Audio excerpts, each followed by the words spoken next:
It's always going to be a tough, demanding target, but remember we had inflation up at 11%, we're down to 7.9, and we stick with our commitment to do everything we can to halve inflation, and that means that we are trying to do that. And these figures today suggest we're perhaps a bit more on track for that.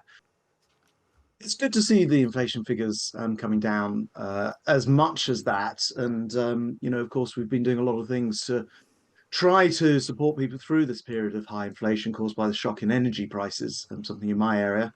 And it's good to see that that is starting to pay dividends with inflation coming down to 7.9%. Still far too high and a big cost, but nonetheless moving in the right direction now. And it must be some relief for people with mortgages some people who are having to remortgage and who are having to pay £500 extra a month on average. Yes, and look, there've been a lot of pressures on households. We had this Putin invasion, it pushed up energy costs, it pushed up inflation, which in turn pushes up mortgage costs through base rates rising. So this whole thing is connected. And so of course we're looking to do everything we can to support families. We've had schemes in place to do that, and I see that the mortgage lenders like Santander and others have said that as a result, repossessions are lower than they were pre-pandemic. But nonetheless, we need to get that inflation rate down, Mm. and that's why it's good to see, this sort of big national effort paying dividends. Yeah. So very pleased to see that this morning. So all the figures are going down 7.2%, core inflation 7.2% down to 6.9%, food inflation down from 18.4 to 17.4%, and then that headline figure down to 7.9%. I'm pretty sure that the government's target for halving inflation is 5.35%. It took us a bit of time to get people to say that. But if that is the target, do you think you're on track by the end of the year?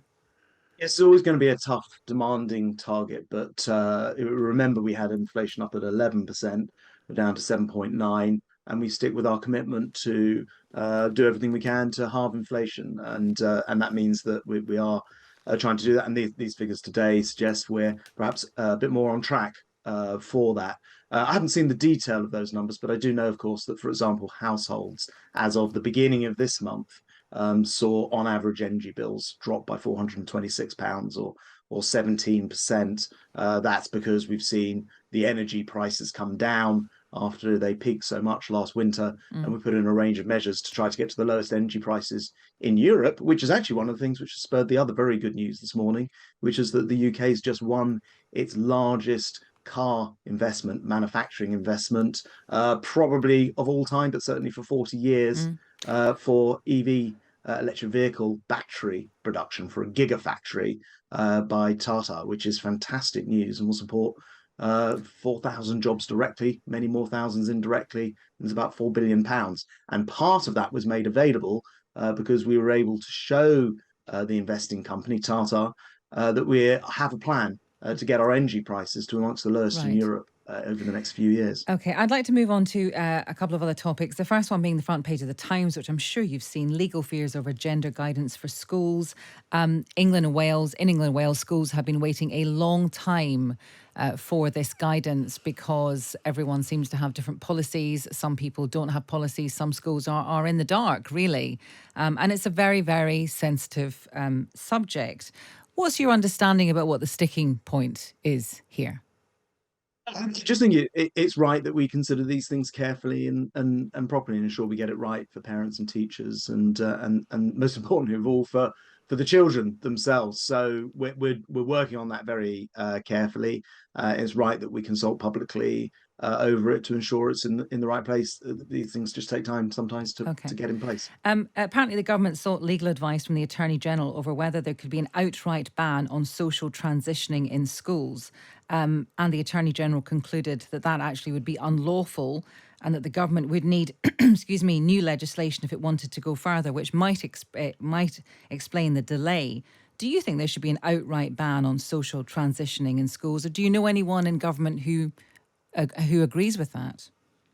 Well, look, I'm not super close to the details of the Attorney General's advice, and I haven't seen it. But what I do know is that we need to develop this guidance in a way which is helpful for schools and for teachers, as well as parents and pupils. And the way to do that is to consider all the aspects of it, and then consult on it. And that's what we're doing. And no doubt it will be resolved soon enough. But what's your instinct on this idea of an outright ban on social transitioning, that no child would be able to wear the uniform of opposite sex, use a different name or pronoun, or not using the lavatories of their biological sex, that would be banned? What's your instinct on that? Well, look, as I say, I see you're pushing me on this, but the simple answer is wait for the guidance. I'm very happy to allow people who spend much more time than I do working on the detail of this to get it to the right place. And parents, I want to make sure that that all parents have the confidence in the guidance that's put in place.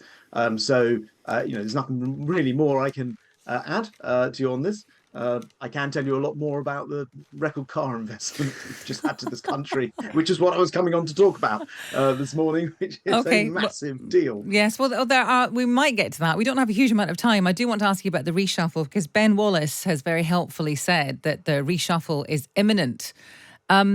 If things don't go the government's way when it comes to these by-elections, and the Prime Minister then seeks to move everyone around, is that the right time to be doing it? Don't you reshuffle when you're at your strongest? Well, first of all, there's only one person who can decide on the timing of a reshuffle, and that's the Prime Minister. So it's up to him when he and how he puts his team in place. And secondly, we haven't even had the people haven't even gone and voted in those elections, let alone the results of them. And I'd never be as presumptuous as to imagine I know the outcome of elections. And I think all the history of recent elections and referendums demonstrate that it's pretty presumptuous to guess up front. So I propose that we wait to see what people actually think first and get those elections out of the way. What the Prime Minister does with his own government is his business, and he'll decide in due time.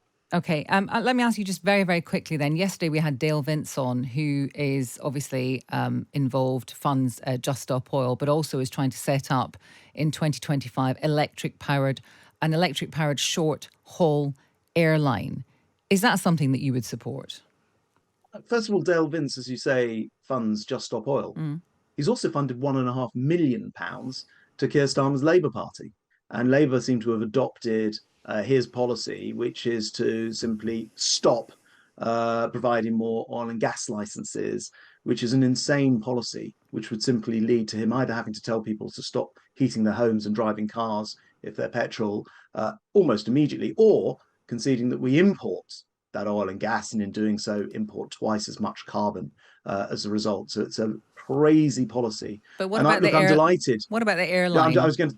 Mm. I say I'm delighted on the airline. I set up the Jet Zero Council, which is a body which brings together academia and government and the industry to develop zero carbon aviation. I noticed the airline actually is to set up an airline that will burn gasoline. In other words, it will be burning regular jet fuel initially until the technology Mm. is developed. But all comers to the market are welcome. It won't be